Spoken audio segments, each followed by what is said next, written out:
Hey, I'm Pastor Genevieve Dale. I am the Youth and Young Adults Pastor at Richmond Hill Pentecostal Church, and you are watching In the Gray Zone, a discussion series where we talk about controversial topics in the church that deal with youth and young adults. Today, our topic is genuine relationships in the church, and I am joined by some of our leaders from our church. So we're going to start on the far left. Hey guys, I'm Danny. I'm a junior high helper at RHPC. Hi, I'm Bridget, and I'm the Children's Director at RHPC. Hi, I'm Shannon. I'm a worship leader and a youth leader at RHPC. All right, so we're going to start our discussion today. So my first question for you guys is, do you feel that Christian relationships are real? Yeah, I definitely do think that Christian relationships are real. And I would also say that Christian relationships, when they are done right, can be some of the most fulfilling relationships in your life. Yeah, I think they're really important as well. Yeah, Christian relationships are definitely real. I think the question is, how do we know that they're real, and how do we create that? Because for me, I know what we talked about a lot is that initial, you're welcome to church, you come in, you meet people, everyone's super excited to get to know you and to meet you. And then there comes this time, this period where you kind of are forgotten. Mm-hmm. And the next Sunday, you're kind of forgotten. The next Sunday, you're forgotten. Everyone's in their own groups because they know each other already. And then you're at this point where you're like, oh, where do I fit in? Where do I go right now? Mm-hmm. So the question is, how do we create genuine relationships? Yeah. I think like you kind of said it too, like when you said if they're done right, and that's important, right? Like if they're done the right way, they can be very beneficial and very rewarding and like nourishing, and like you can grow from them. But then there's also like that other side where if they're done wrong, people can leave the church over that. They can feel excluded. They can feel like I don't belong here, and it's a way that it can actually turn people off from church altogether. Mm-hmm. Definitely, yeah. Yeah, the friends that I met actually that got me into church, we had like a common interest where we met through sports. For me, particularly, was our common interest and what we had that was relatable. So, and then just having that general like interest that keeps that bond with that person, even once you're in church, and times get busy, but we still keep the connection there. Mm-hmm. So, yeah. What I like what you said was like there was a general connection, and I feel like a lot of the times we think those genuine relationships can only be built here in the church, and it's not outside of it. But the fact that you said you knew people outside the church and you had that connection that just brought you here. For sure, yeah. Yeah, and going off of that, I think with a lot of things in our faith, it can be like from Sunday to Sunday, Mm-hmm. We're here, we're worshiping on Sunday, and then that's it. Mm-hmm. And I think that's a common thing in our relationships too. It can end up like that, right? We see each other on Sunday, and then a week goes by, and we're here on Sunday again, and everything's good. But what's really happening throughout the week? Where are we connecting? Are we being intentional about going out of our way to grow our relationships? Yeah, and that's the word that kept coming to mind: intentional. Yeah, like that is the key to building like any relationship, right? Like being intentional. You can't expect something to move forward if you aren't putting in the work. If you're not being intentional about putting in that work or like developing that relationship, because it's like. It's easy to come in and pretend you're friends with somebody. It's easy to come in and say like, hey, I love you so much. So good to see you. Mm-hmm. And like be fake about it. But then it's like, if you saw the person outside, would you be the same? And like would the intention be the same? Would you still have that same reaction, that genuine reaction? And like, that's where you kind of have to check yourself, right? Like, am I being intentional in my relationships, or am I just doing it, going through the motions of, this is what I'm expected to do because I'm a church person. Definitely. Yeah. And again, like what you said, are we taking it outside? Because if we're doing is keeping it here, and it's like every Sunday, day-to-day activity, and we're not taking it outside, we're not saying, hey, let's meet up here, or you're reaching out to people outside of a Sunday morning or Friday night or whatever it is. Are you being intentional about it? Yeah. And it's, go ahead. No, I was going to say that again, like God created us to have community, to continually have that community together. And I feel like the church nowadays, it's very, what's the word? Disconnected, yes. And it's also very stationed around Sunday to Sunday or whatever the scheduled activity is. Yeah.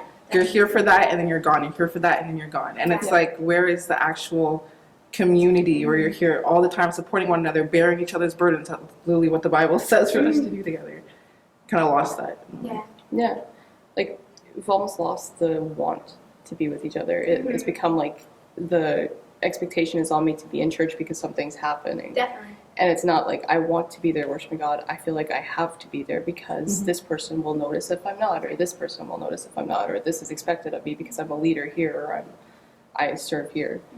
I think, yeah, going off what you guys said,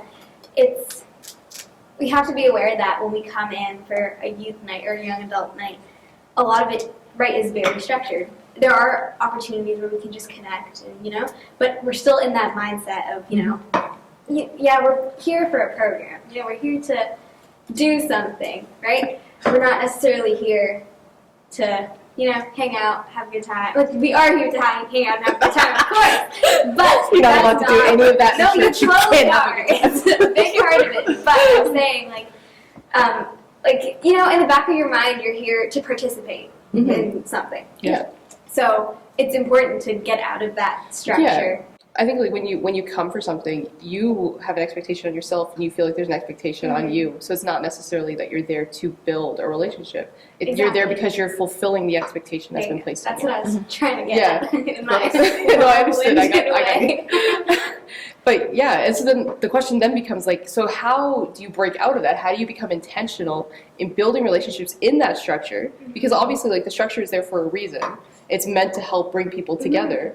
And that is like the reason why we do have the meetings and stuff. So how do you break out of that in that structure in order to build those intentional relationships and to start a friendship, or to start, I guess a friendship. I don't know what else doing that, but to start getting to know people and starting like actually building a community. Yeah.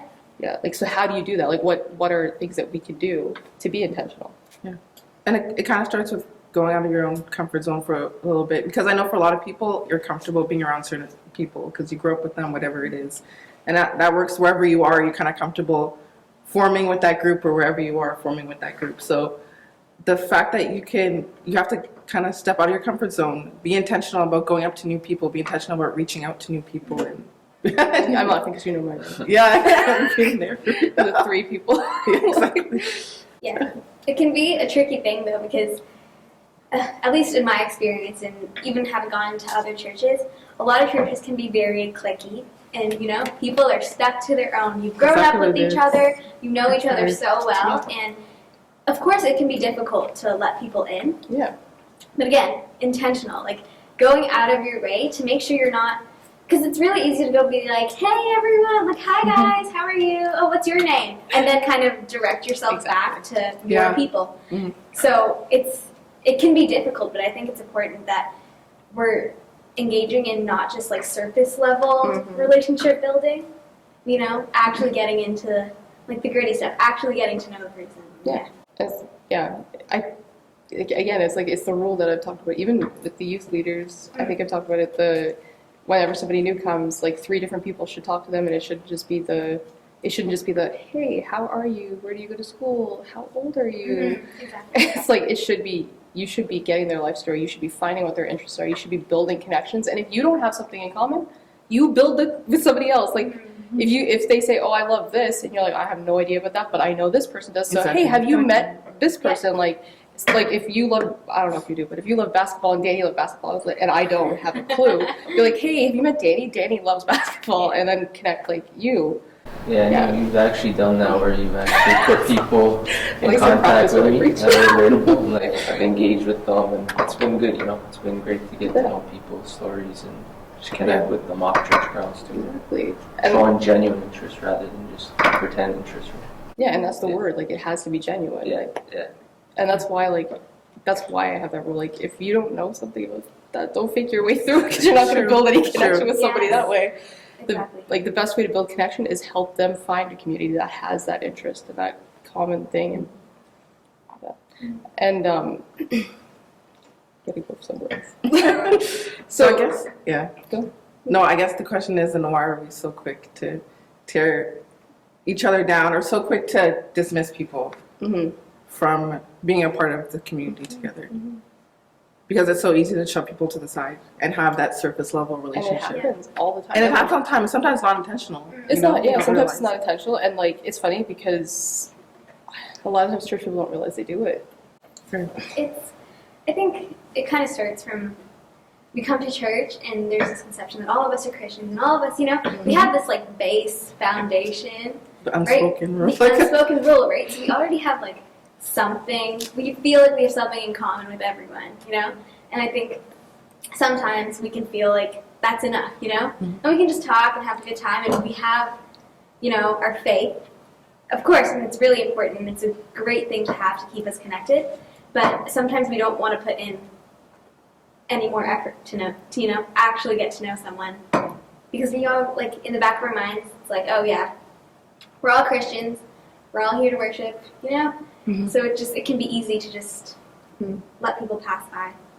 Yeah. And sometimes it's like you think you have your people. Mm-hmm. You're like, I have my people, and you don't. Sometimes you don't even have your people. Yeah. Your people but- on the surface. Yeah, but sometimes people feel like they have their people, and they don't feel the Wanna need branch to out. bring somebody else in, or they don't feel the need to develop that, not realizing like it's not about you. Like maybe that person needs it more than you, and you're excluding them. Like, yeah, I think like one of the things like that I always try to think with people is like it's not about me, it's about what the other person needs. And like yeah, like it's easy to focus on yourself, but like if you're doing that, then you're missing out on like that chance to love somebody else and to share and engage with somebody else. And like I think it goes back to Philippians 2. Do you remember the Yeah, verse I'm talking 2:45. about? Yeah, I need to look it up, but there's a verse in Philippians. Don't be concerned about yourself. Yeah, there's a verse in Or the Philippians interest of 2:4-5 that says like, don't be concerned about yourself, put others' interests ahead of your own. Yeah. And like I think like that's really important in churches, is like to realize, because Christ did that with us, and it's like we're selfish. We don't naturally think to do that. It's like our natural thought process is like, how do I benefit from this? What is good for me? And it's not necessarily what is good for somebody else. How can I help somebody else? How can I make this person feel welcome? How can I make this person feel loved? And like, it's kind of like we have to learn to switch our thought process more to what Christ's thought process was, right? Like Christ only thought of us, and thought of us so much that, like he's willing to lay his life down for us, and we have to get into that same type of mindset, like, because like like what greater love is this than when a man lays down his life for his friends? And like how many of us would be willing to put our life down for our friends without a second thought? So like it comes back to that, like not just being concerned about your own interests, because like if you want other people to feel a part of a community, if you want other people to know that you love them, if you want to build a genuine relationship, you have to care about their interests. You can't just be like, hey, welcome to church, you're here, you have a general interest, same as me, and that's it. Yeah. It's generally caring for the other person and caring about their needs and how you could help them rather than how they could help you benefit from them. And again, like going to the verse about loving your neighbor as yourself, making sure that you're projecting that onto other people, you're loving others the way you love yourself, the way you love your families. Same way. Yeah, definitely. Like the common ground, as Shannon said, is like we're all Christians and followers of Christ, but like how do we represent his character more in us? Just by being brave and just treating others just with respect and how you would raise them. Yeah. So, Yeah. And I think respect is a huge thing, because often the church can be a very like judgmental place, of course. And I think that's another reason why building Christian relationships can be so difficult, because we come in with this a lot of, even I'm guilty of this, right? You come in with this front, right? And you want to look perfect, you want to act perfect, you want to make sure they know things that you want them to know.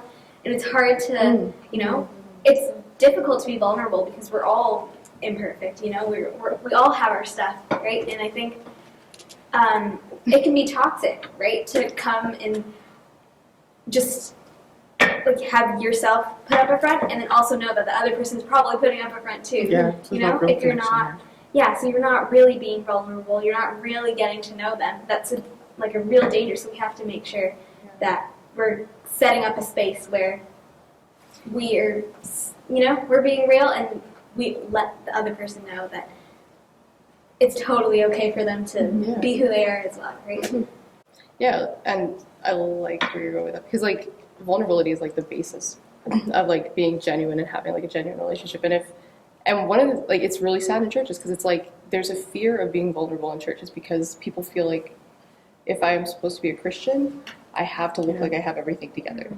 And so, and then they're afraid of being judged because of the past that they come from, because it's, for some reason we tend to think this sin is worse than this, or this sin is worse than this sin, and somebody's going to judge me because of this sin or this part of my past or this, and like we hesitate to share. And it's really funny because like that's what we're called to do.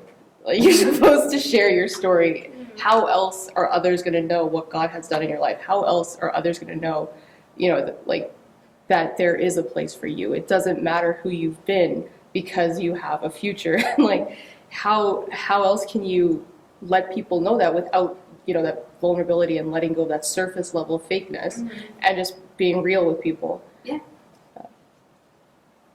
Yeah, I feel like you're completely right. There's a level of toxicity to putting up a front and kind of sheltering yourself from that. And it's, again, the intention of telling yourself, I'm going to be that person to step out and be vulnerable with that person. Because once you're the first one to do it, it's easier for others to follow after you. And again, you want to be that example, that Christ-like example, so others can follow you. Yeah. And especially when like you're in a leadership role, like us specifically, like it's hard to be vulnerable, but like that's where we have to set the example because we're in a leadership role. Like we have to make sure that we're being vulnerable so that others feel safe to be vulnerable. Because if you don't create that safe environment, then nobody's going to open up and share. And then how are you actually supposed to get to know anybody? How are you actually supposed to encourage them to grow? Because a relationship is also meant to encourage people to grow, not just like, oh, you need a buddy, I'm here. It's like it's meant to like nurture like that growth inside of you, the relationship you have with Christ. It's meant to like help lead you toward Christ more. Like a Christian relationship is meant to do that, and even like even relationships we have with people outside of the church should be helping to draw people to God by our example and by our vulnerability. And yeah, like everything should be done in a way that shares what Christ has done. And like I'm not saying like you have to walk around all the time like, look what God has saved me from.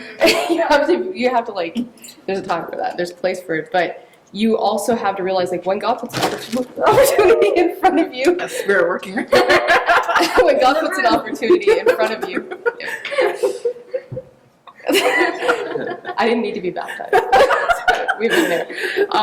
But yeah, like when God puts an opportunity in front of you to be vulnerable with somebody, like recognize that that's an opportunity. It's not, you don't have to be afraid, like not everybody's going to look at you in a good way, but your focus shouldn't be on that. Your focus should always be on glorifying God and like recognizing this is what God has done. I want to share what God has done because I'm proud of what God has done in my life. And I want you to know so that you can see from this example and you can grow closer to God. You can know who He is.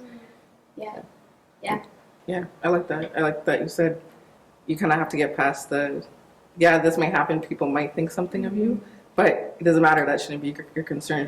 Concern should be for the other person, for sharing that and knowing that God has done good in your life and you worshiping Him through that, you're praising Him through that. So no, and I've been in situations where I've shared and people have looked at me completely differently, and like it's real. It's like, okay, well, yeah, but then was it genuine to begin with? Like, was it actually a genuine relationship to begin with? Losing? So, okay, like if we're only surface level, who cares? Like, it's not a big deal to me. I'd rather know now than like be down the road and think you're going to be there for me, and then all of a sudden you're not. Yeah.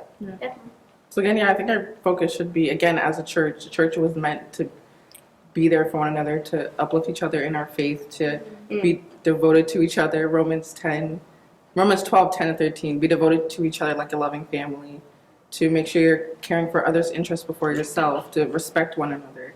It's having that actual community, actually being there for each other, carrying each other's burdens. Like, do we actually do that and go out of our way and say, this is what I'm going through, and you're lifting that person up and strengthening that person in their faith? Exactly. Or is it like, yeah, I'm good this week, I'm good. Good this week. Keep your prayers. Keep your prayers. It's like, there's no... We're opening up and we're having those deep conversations, actually like giving each other Bible verses, praying for each other, reaching out outside. No, and like I've talked about the verse with you, like the Ecclesiastes 4. I had to look it up because I can't remember it off the top of my head. But like, Ecclesiastes 4, 9 to 10, it says like 2 are better than 1 because they have a good return for their labor. If either of them falls down, the other can help him up. But pity anyone who falls and has no one to help them up. And like that sums up the importance of a relationship right there. Like that actually, what do you do if you don't have somebody? Like if you fall and you have nobody who's there to like encourage you or help you, what are you gonna do? Like, and that's how a lot of people end up like leaving churches or walking away from their faith, because it's like they felt excluded and nobody was there, nobody recognized that they were going through something and nobody cared enough, or they felt Right. not that nobody cared, but they didn't feel like somebody cared because nobody Yeah. stepped up and was like, I am your friend, I'm standing with you in this, I'm going to be here for you through this, and I'm going to love you through this. Yeah, I think like as Christians, sometimes we find the easy way out. And on a Sunday night, we'll be having a discussion, and we'll get to that vulnerable place, and we'll end the night with, "I'll pray for you," and then it just leaves your brain, until you come back on Sunday. Again, that Sunday to Sunday thing, and then I just like the dangers of saying, "I'll pray Yeah, for you," it's true. because it's an easy way out. Like I'll pray for you, and you may Yeah. not think Or about being it. the other person that's saying, I'm good, I'm fine. Right? It's like Christians treat "I'll pray for you" almost like "good morning." Yeah. Oh, yeah. It's a greeting. I'm praying for you. Are you? Are we? And you come back next week, it's like, do you even remember Yeah. what I said last time? Exactly. So again, like being intentional, getting their number, checking up, making sure you're there. You're physically there as much as you are, like spiritually praying for them, keeping them. Checking up is checking up is like the biggest thing of it. Yeah. I think accountability is very key. Like even for me, like the walk I'm walking right now was different when I first started as a Christian. I had more stumbling blocks in the beginning, and just having people who were actually genuine and check up on me without me even calling them, tell them there's something wrong. Yeah. And so those types of friendships, and sort of like a team, right? So I relate it to sports again, like when someone's being lazy on the team and they're missing practice and stuff, Yeah. you need someone to keep them in check. And Yeah. so the most winningest teams that I've been on, like everybody's just putting, effort to keep each other, mentally on top, and just staying focused. So Yeah, Sure. no, like, you can't carry something on your own. Like, we're not meant to carry burdens alone. And, like, we need to be there for each other, because, like, you can't expect, like, somebody to go through, I don't even have a specific example, but, like, if somebody's grieving something, you can't expect them to go through that alone and feel like they've just lost somebody they love. So they're feeling already that loss, and then if nobody is stepping up to be beside them and like showing them genuine love and saying like, you're not alone, I'm here for you. How are they going to move forward? Yeah. It's like it's easy to get stuck in something when you feel like you don't have the support you need. Definitely. What does it mean? And again, I feel like a lot of times too, as Christians, a lot of people feel like it's easier to be friends with people outside of church than it is inside of church. And again, it's because the same reasons of like that feeling of judgment, or that it's easier to be vulnerable to people outside because you feel like, oh, they went through things and my thing won't be as bad as the rest of everybody. But people don't realize the importance of Christian relationships. Yeah, we need to have friends outside of church and be connected to other people, because how else are we going to share that faith with other people? But having Christian relationships are so important too, because like how else is someone going to lift you up in your faith together and grow together in your faith? Yeah, and like your friendships outside of church are only going to take you so far, because like the whole point, again, it goes back to the whole point of like having a relationship is to build you and to like help you grow and help you move forward, help you to learn. And like if your friends are outside the church and they're not on that same level with you, where you want to get closer to God, but they don't know anything about it, how are they going to help you push you get closer to God? They can't help you seek God more when they don't know how to seek God themselves. yeah, for sure. Yeah, I'd say it's like equally as important to have friends in both Both areas, sides, yeah. right? Like, people to keep you grounded, and also like, I think even relationships outside the church, they do have their value, like immense value for sure. But I'm not saying not to have them. yeah, for sure. But they're equal importance, because if you don't have those people who are also grounded in their faith, again, it can be easy to, let it dwindle and, go along with every other relationship that you have, right? So, yeah. And again, then there's no one keeping you accountable, like we said, right? Yeah. It's easy to get kind of pulled into the world in that way. Yeah, and accountability is key. Like, if you don't have, it sounds like if you don't have an accountability partner, but if you don't have somebody who is going to keep you in check, Yeah. or like say, is this building your faith, or is this painting a poor picture? Are you leading others astray? Are you doing this? Like, it's easy then to just, yeah, like, it's like everything becomes gray. I think, yeah, no, back to the pastor jokes. But no, but like everything does, it becomes like a skewed version of what it needs to be. And like you end up not walking the path you should because you're not actually following anything specific. You're just like making up the rules as you go. Yeah. And that was like a challenge for me early on when I like transitioned into this life where I was trying to live a Christ-like life, and I realized like going back to the worldly things, like you shouldn't disconnect from it completely, but you don't lose your identity going back to it. And what rooted my identity is the people that I'm engaged with within church, the relationships right now. So that's why it's important. Yeah. And like, yeah, like that's key. Like you don't disconnect from everybody else because you live a certain way, because then how are they learning or benefiting from it? Yeah. Like, yeah, and it sounds funny because of like, I think the genuine thought of like, I'm a Christian, it's meant to benefit me, but being a Christian benefits everybody. It benefits anybody in your life. It should benefit anybody in your life. And like, so if it doesn't, you're not doing it right.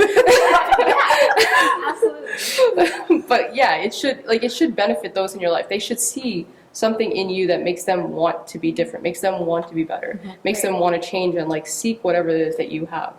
Yeah. Yeah, and I think like, again, like it should make things better. And as Christians, we shouldn't struggle to form connections with people, you know, outside of the church too, right? Like within church and outside the church. If we feel like there's something blocking us because of our Christianity, we're not doing it right, you know? But yeah, it's good that you brought that up. Well, before we were kind of talking about toxic relationships, so if we go into that a little bit more, how do we kind of, I guess, tell that you're in a toxic relationship with someone? And when is it okay to let that person go, if need be? That's the hard question. It's a tough question because Yeah. there are Multiple sides. multiple sides, right? Sometimes does this person, am I like serving this person in a way that God wants me to serve them, right? Like am I in this relationship to serve them, you know? And then, am I in a place to serve them too, right? That's good. And another one is like, is this relationship taking me away from my faith? Is it uprooting me rather than keeping me rooted? And yeah, because you can definitely be in a place where no matter what your intentions are, you can be, you know, led astray if you're not completely, you know, solid. And yeah, I've been in situations where I think I'm solid and I think I can stand my ground, and you know, I'll be in a friendship or something and I'll feel myself, you know, kind of Drifting. drifting, right? Yeah. And yeah. I like you sounded very familiar with it. Oh yeah, I'm all too familiar. Most of my high school life, I thought I was doing great. And then you start to realize, am I becoming more like my friends, or are my friends becoming more like me? Definitely. That's kind of the litmus test, though. It's like, am Yeah. I becoming like them, or are they Exactly becoming like what it me? is. Yeah. And like, it's easy too. Like, toxic relationships are like, they're funny because it's like, there's such, like, sometimes it looks good. There's like such an abuse of power in it. And like, yeah. It's like, I feel like, I don't know how to word this well without it sounding bad. So, but I feel like with Christians, we almost abuse ourselves with the way we think about relationships, because we're like, well, if Jesus loved, I have to love. Yeah. And so we put ourselves through torture because we feel like we can't break something off, because then are we in the wrong to break it off, or are we being a poor representation of Christ if we break something off? And like, there are times in your life you have to let something go, because like, if you don't let it go, you're just being dragged down, and then are you actually getting closer to Christ?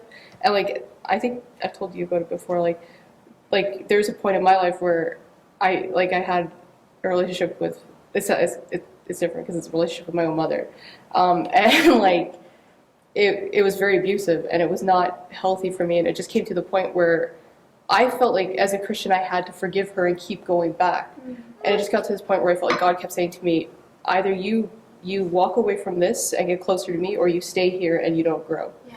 And like it was that moment where I was like, I don't want to not be closer to God.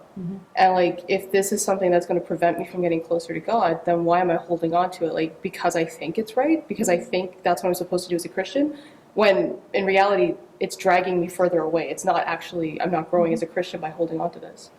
Yeah. Yeah.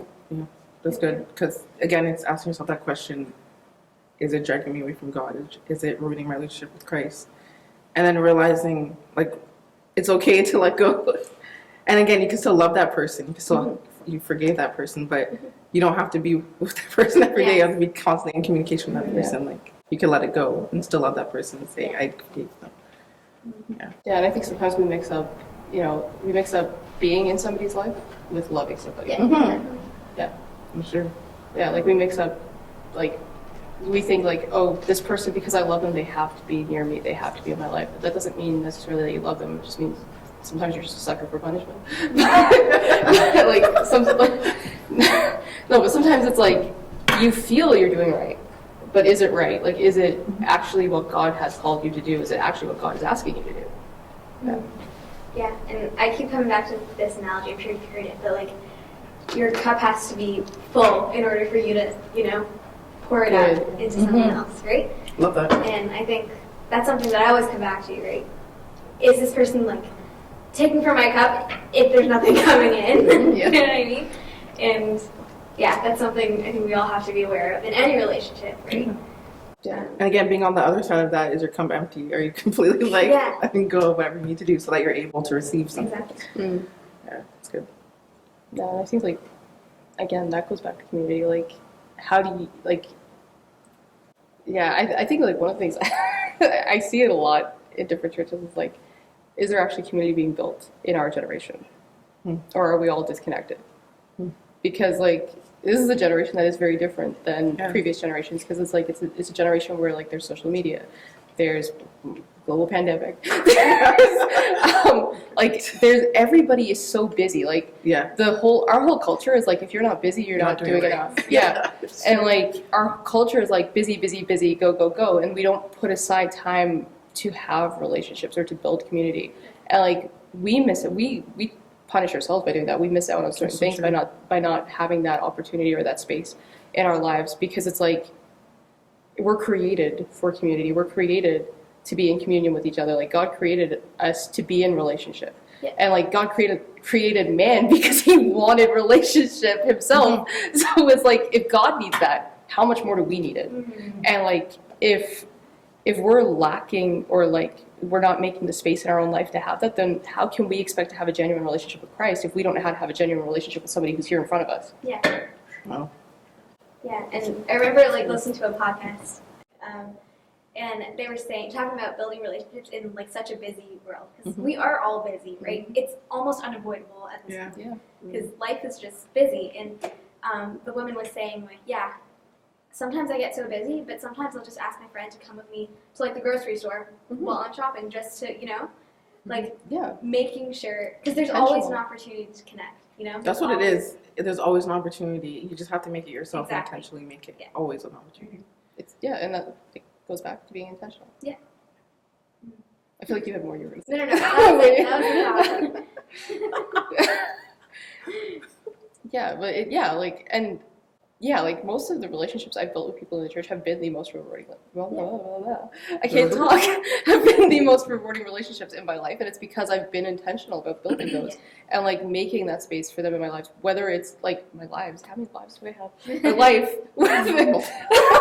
but like whether it's like, and it's always like simple things that I've built relationship with people, and it's like it's never been like something super out of the ordinary. It's like, let's go for a walk. Let's let's go do this. Let's go to a movie.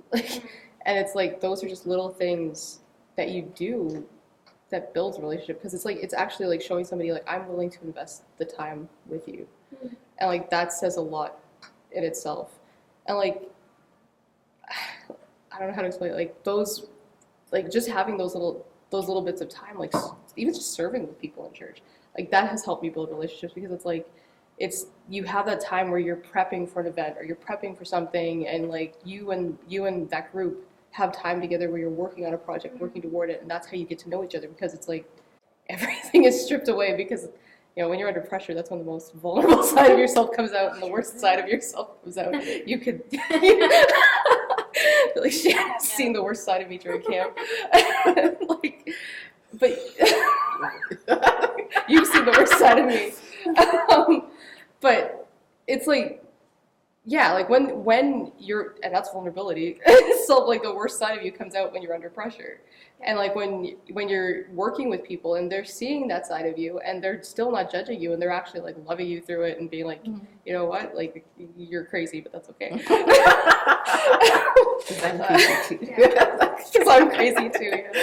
But no, like even like I have a friend who's a pastor in another church, and we met when I was an intern at her church before she became a pastor. And one of the ways we became friends was we worked on this conference together. We were getting ready for this conference and prepping for like just prepping the rooms and stuff for the different breakout sessions. And we afterward we were just talking together and like I don't even know how it happened, but like when we were leaving, she said something about like, hey, do you want to come over and have dinner? So like ended up going to her house and then ended up bawling on her couch, and now we're best friends. like now we're like best friends. And but it was just spending that time together. Like she saw a vulnerable side of me. She got to know a side of me that was like letting my frustration out visibly without like trying to be fake or trying to hide it and pretend like I'm perfect. I'm all put together. Like, yes, the intern can cry too. But yeah, and it's like it's those moments where if you're willing to like let your guard down and not be so fake, then you can actually build something genuine and real. And in those moments, like that's when your community comes together. Like that's when you find your community, when you're actually willing to let that happen. Yeah. And something you said about her inviting you to dinner stood out to me. Like, I think we have to be aware that we have to open up our lives to people, right? And it's just like a mentality, right? If you're willing to invite people into your home, into your into your space, that's a huge part of letting people in to you, right? And yeah, so I think just sharing meals in your own space too, right? That's definitely something that can help. Yeah, it creates vulnerability. Yeah, because it's like and it's actually funny because I remember when she invited me, she's like, excuse the mess in my house. I was like, you're okay, you're being vulnerable. Like, you're inviting me into your mess. I'm like, here's my mess. Like, I'll cry on your couch because I'm the mess. Yeah. But yeah, like, those are like, when you build those genuine moments and those genuine relationships, and like, that helps you grow. And like, those end up being rewarding. And like, it's scary at first because it's like, nobody wants to cry in front of somebody. Or at least I don't. Like, yeah, nobody wants to like sit there and bawl your eyes out and be like, this is what happened in my life. And like, but there's release in it. Yeah. Like there's freedom in that. And like when you're willing to release and like create that freedom, then you have freedom to be in relationship with them. You have freedom to like do anything in that relationship. But yeah, I think it creates vulnerability.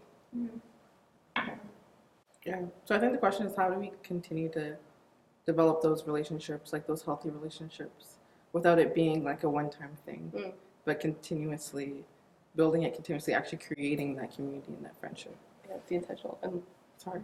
It is hard, and like, yeah, and I like with my friend who I cried on the couch with, like, she was very intentional about following up, which you mentioned. Like, she prayed with me on her couch, and it wasn't like, I'll keep praying for you. It was literally like, she started texting me every day, like, how is this? How is this? How are you doing in your spiritual walk? How are you doing with this? And then, yeah, like, then we started setting aside, like, once a week, we met together and prayed together. And, like, our relationship grew from that. But it's like, you have to be willing to make space in your life. Yeah. And, like, in a busy culture, how do you make space in your life? Definitely is. But again, there's always an opportunity. It's always grocery store. Something so simple. Exactly. Yeah, and even in that, like, don't be afraid to pray with somebody in public. Like, I think like sometimes there's a fear in Christians, like, people are here, they're gonna see, like, I'm not gonna do it. But like, if the only time you have in your schedule is to go to the grocery store with somebody, take that moment and be like, we should pray together before we're done meeting, and then follow up It's not that hard. Like literally, Follow up. literally. How many times? Okay, wait, whoa. Like how many moments a day is this in your hand? Oh. Literally, does it take that long to text somebody? 2 seconds. Sure. Hey, how are you? That's Yeah, all you need to send. honestly. Like, or hey, just wanted to check in. It's not that hard, It's true. Yeah, and that goes a long way. it definitely does. What you said about prayer, I think like some of the biggest moments I've had like with other Christians, like in things that have helped me grow my relationship with them, is like being in that moment of prayer with each other and like actually praying for each other Mm. out loud and to their face, you know, in front of each other. I think that's, yeah, you know, you can feel it.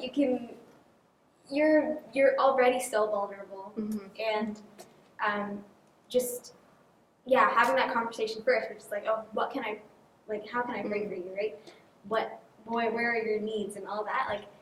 So I think just creating spaces where that's an opportunity, like even within church, that's the thing. But even outside church, even over the phone, right? If you're FaceTiming someone, you know, do you think we could pray for each other? You know, like going out of our, it may be out of our comfort zone, right? It may be out of our habit of, you know, just picking up the phone, hey, bye, right? Like, but yeah, I think prayer is something that's so important. It connects us on a much deeper level.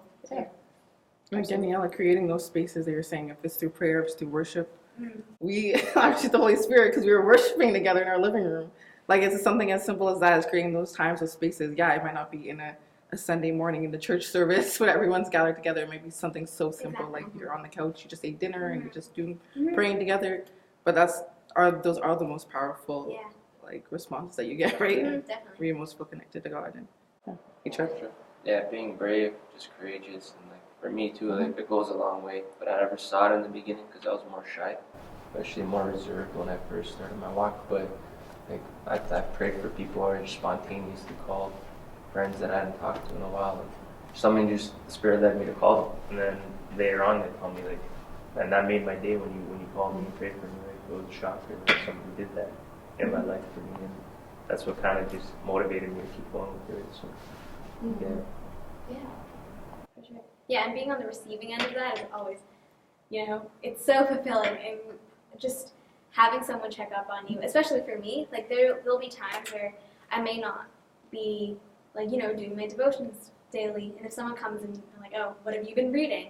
I'll go, yeah, that's something I need to be doing, and then I'll go back to it, and I'll, like, in my mind, I'll be like, oh, that person, you know, really made a difference when they did check up on me, and then having that experience and sharing that with other people, I think, you know, you can see the reward in it, right? Yeah.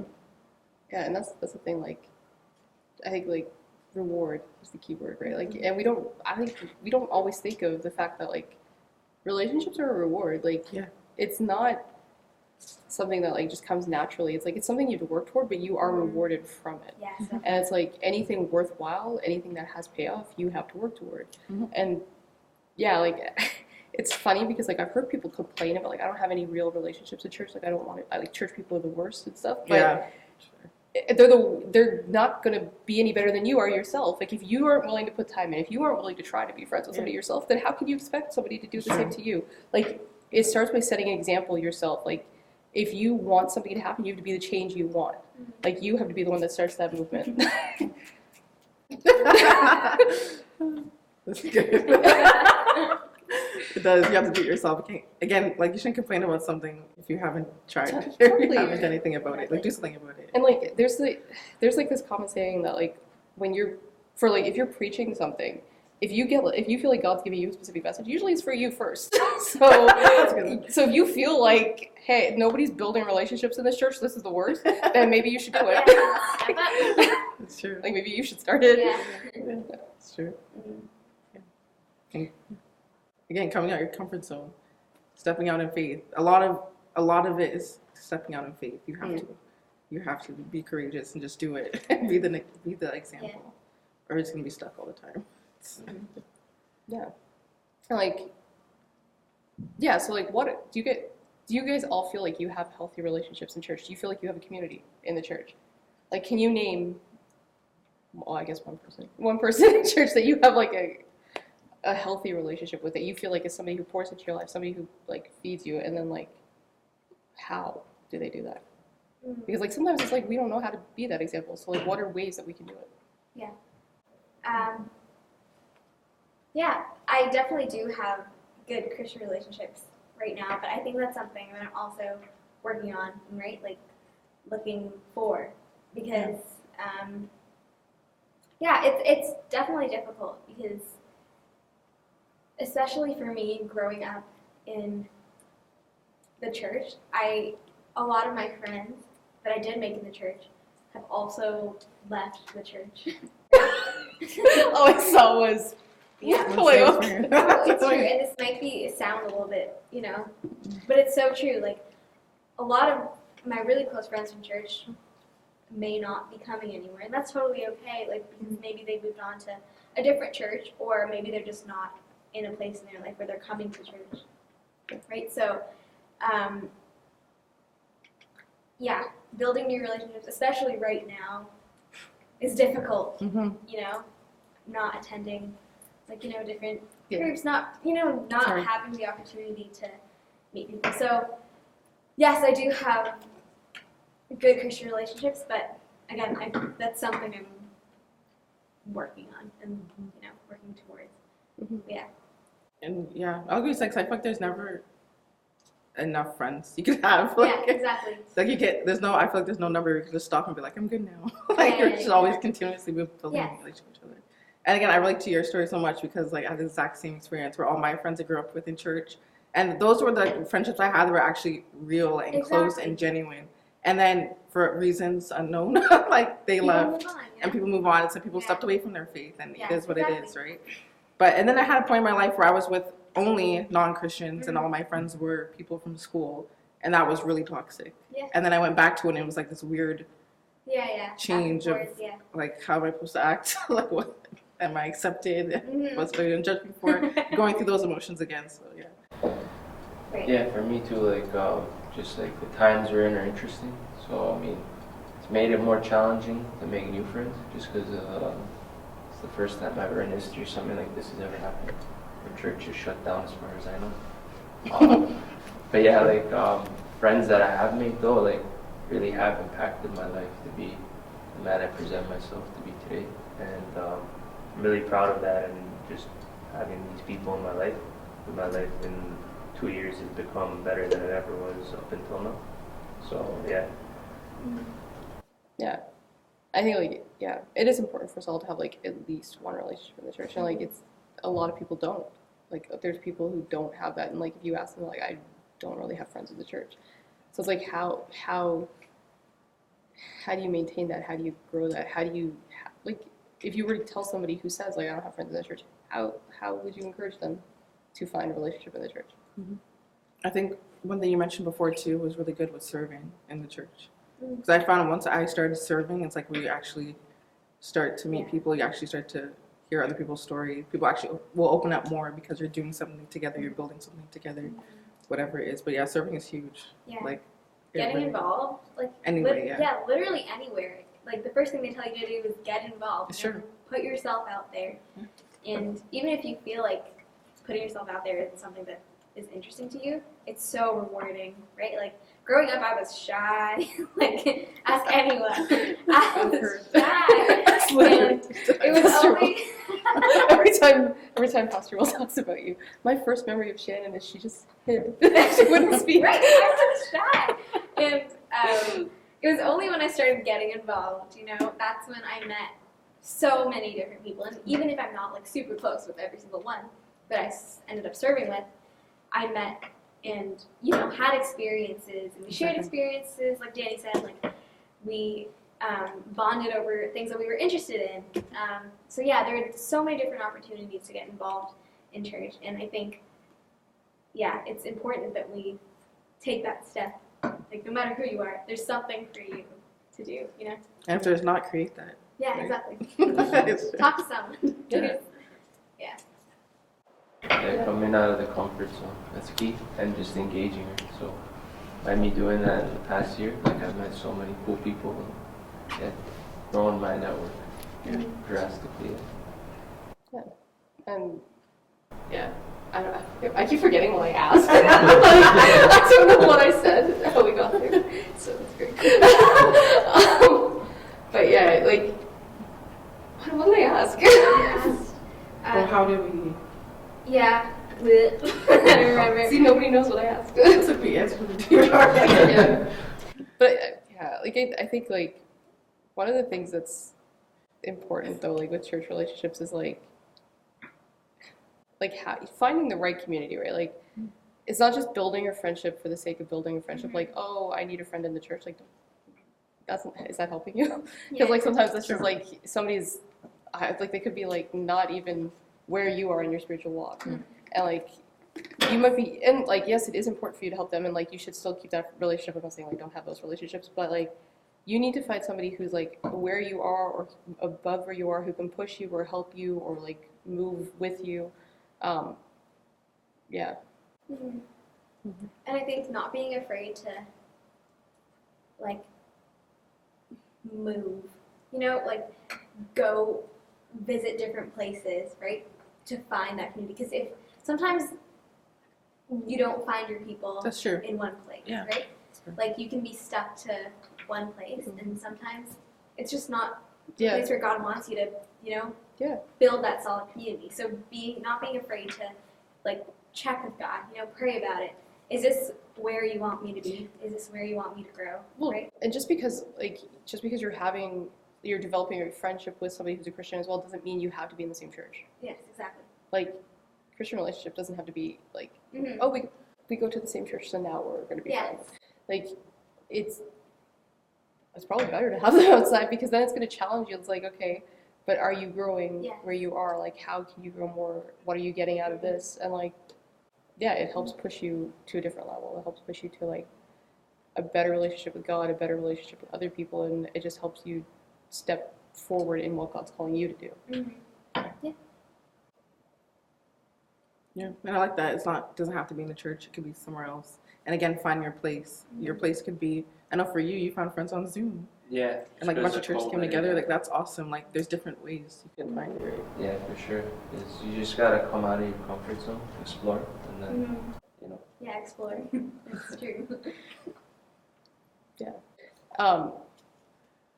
If we're looking at even the Bible as examples of like Christian relationships and stuff, like there are examples of Christian relationships in the Bible, a lot of them actually. And like one of the key ones is Jonathan and David, and like their relationship is really interesting too because it's so like it's a relationship that was like it didn't even make sense if you think about it because it's like you have this guy who's the son of the king meant to become king himself, and you have this little shepherd boy who comes in and like ends up like God anoints him and is saying like you're gonna overthrow this guy. Well, not overthrow. You're gonna take over and become king of Israel. And then you have the guy who really it's his birthright, who's like, you know what? Like I see what God's doing in your life. I'm gonna support you instead of what should be mine. I'm gonna take it and give it to you and like serve so that you become better. And like I think that is something we all can learn from. Like how like it's a natural thing like for people to want to elevate themselves, right? Like naturally we want to further ourselves, or we want to put ourselves in a position where we're going forward, and we don't want to give up our birthright type thing. But like that's where we're like we should be becoming more like Jonathan. Like if you see like you might be gifted in something, you might think this is my area, but then like if there's somebody coming up behind you who clearly like has that calling, and like you don't push them down or squash them because like you want to better yourself or you want to raise and elevate yourself. Like as Christians, we're called to like build each other up and to encourage each other. And like if you see somebody coming who has like those giftings, be willing to step aside and say like I'm going to support you because I see that God is going to do something new in you, and I want to be part of that. I want to invest in you so that you have the freedom to do that and that you're able to grow. And like so like that's what Jonathan did with David. It's like he saw everything God was calling David to, and like technically it should have been his, but he was willing to say, you know what, I am, and like this is where a lot of people struggle. I'm humble enough to say I am not the man for this job, but you are. Let me elevate you because I see what God is doing in you. I see that there's something in you that's better than what is in me, and I want to support you. I want to invest in you. I want to build you. Yeah, and I think like that's important for us to do in relationships, and like yeah, like if you love somebody, you should be doing that. Right. Yeah. And on to that, what I love about Jonathan and David too is just the fact that that's the closest relationship I see in the Bible to unconditional love that Jesus shows us. It's like the relationship was kind of crazy because in a way it's like there's nothing they could do wrong to each other that the other won't forgive them for, or the other won't give for. Right. It's like complete unconditional love, and I feel like that's what we have to show each other too. It's that unconditional love. I'm devoted to you. I'm here for you, Yeah. no matter what. And you could offend me, you could do whatever, but I'm still devoted to you. Yeah, it's true. Yeah, like, because, yeah, actually, it is really the closest relationship It to is, Jesus it's and weird. us. Because, like, Jonathan was, like, willing to say, like, I'm going to put myself aside for you. Christ did the same with us. Like, I'm willing to put myself aside for you. Right. And, like, yeah. Yeah. I think putting away our pride, right? And like you said, being humble enough to come back even when you know that person maybe has wronged you or, you know, Yeah. right? Like, I think pride can be a big reason why we don't end up, you know, staying in a good friendship, right? Or continuing in like a relationship, right? No, I sorry. Like, when you said that, all that came up was, like, just because somebody wronged you doesn't mean it's not a good relationship. Yes, definitely. Like, and that's something we Sure. all tend to think. It's like, you wronged me, I'm Exactly. done. Cancel culture. Screw you know, you, I'm you done. done. Like, yeah. Like, it's so true though. It's true. yeah, like, and we all do that. It's like, I'm done. You have wronged me. I'm done with you. Yeah, there's And no it's coming like, back from that there's one. no like, there's no grace, and then, like, there has to be room for grace. Yes, and, like- absolutely. Oh, great. Like, That's so good. Yeah. Yeah. like, yeah, and like that's. Go ahead. No, again, because like if you think about what God has done for us, like who are we not to show grace to other people? Mhm. Like, come on, it's kind of crazy to Yeah. think about. Like, we must be really selfish. Mhm. Like, no one's perfect. Sins are sins. Sins are sins. It doesn't matter what level it is. Exactly. We're all wronged someone Yeah. in some way. And like, yeah, and like Christ had so much grace for us. Christ, literally, like, there's nothing we can't do that He won't forgive us for. Mhm. And like, it's literally like, you said this about me, I can't forgive you. Yeah. It doesn't make sense. Like, so you have like the ultimate example of somebody who's willing to put down their life for you when you can't. Like, somebody says something that offended you and you can't move past that. There's something wrong. I forgot what the verse is, but I don't know if it's a part of the we love because Christ first loved us. But there's also a verse that if you cannot forgive others, then what do you remember that? Like, Not off the top of my head. I'm not a Bible. it's like if you cannot love others the way God loves you, like you don't know love, you don't know God's love. Mm. Yeah. And even going back to the Bible, I think if we come to our friendships and all of our relationships from a place of servanthood, Mhm. like if I think back to Jesus and how He formed relationships with people, He came as a servant. And I think if we are intentional about serving anyone that we're in relationship with, I think grace comes a lot easier, and Sure. forgiveness comes a lot easier, Yeah. right? Because we understand, we humble ourselves enough to know that we're all broken. That's just like, something that's helped me personally to rise above, because I can, my pride can get the best of me sometimes, right? And I can be petty. I can, Yeah, it happens. yeah, we all can, right? It's all like. It doesn't Yeah. happen, Bridget, does it? It does happen. So you just have to keep yourself in check. There's like that initial, I could do this. Yeah. but No, and it's also too, like, I mean, it's easy when you're mad to feel like you're done with somebody, but then it's always like you to examine, like, why am I friends with this person in the first place? Like, why did I choose to have them in my life? And like, usually the reason you chose to have them in their life far away is the reason you're angry and want to get rid of them. Yeah. Like, and yeah, like, it goes back to like loving each other as a family. Like the Romans verse, like, if you love somebody, like you don't cut your family off. You can't cut your family off. They're your family. And so like if you love your brother and sister, if you love like your friend the same way, then you're not going to cut them off. And that's where like I love Jonathan and David's story again, because it's like the Jonathan, like, oh my gosh, the verse says Jonathan and David became like one in spirit, and like Jonathan loved David as much as he loved himself. Yeah. And like that's important, like, because we're a culture that loves ourselves, but we can't love others the same way we love ourselves. But it's so important, like you have to be willing to love the way that you love yourself. You have to be willing to put somebody above yourself, like, Right. and that goes back again to the Philippians verse, like, put other people's interests above your own. Exactly. And like, you like what is it, the King James version? the Samuel verse, the Jonathan verse? Oh gosh, The their soul, souls what is it? became Oh, one. Yeah, yeah. So it's like Jonathan and David made a covenant. Jonathan and David made a covenant, and like I don't know, I can't remember what it says, but it says something about like how they became one soul, or their soul Because he loved became him one. as his own soul. Yeah, he loved him as his own soul, and so it's like soul is such a big thing in like church. It was like your soul is like a part of you that's connected with God. Right. And your friendship should be the same thing. Like you should be like your relationship should be again like edifying to God, edifying to you. And like that's why like we have a relationship with God where it's like our soul is fed through Christ. Mm-hmm. And if we have those same type of friendships and relationships, then like our soul should be edified through our relationships, and we should be seeking God together and like growing together. And that's where like I love Jonathan and David, because it's like neither of them was out for themselves. They was just like, how can I make you better? How can I make you better? How can I make you better?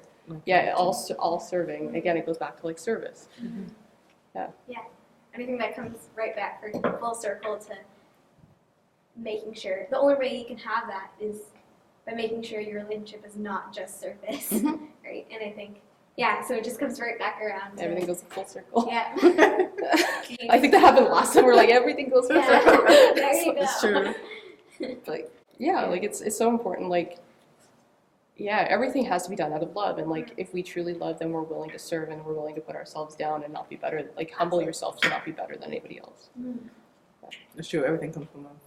Like any of the topics we talk about, it always stems from we have to love one another. Mm-hmm.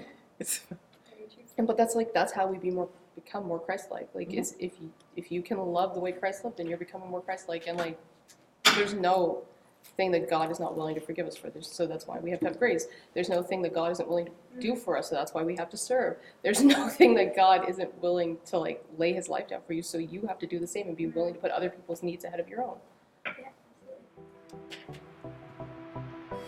I guess that's the end. So.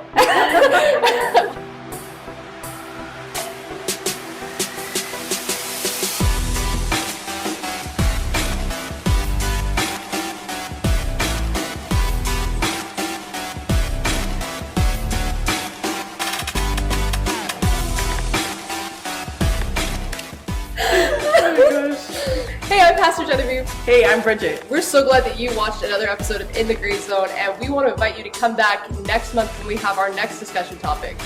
Which we'll be talking about manipulation and how people use it in the church to get what they want. So if you like the discussion series and like what you've been watching, make sure you like, comment, and subscribe. Turn on your notifications and follow along. And ring the bell.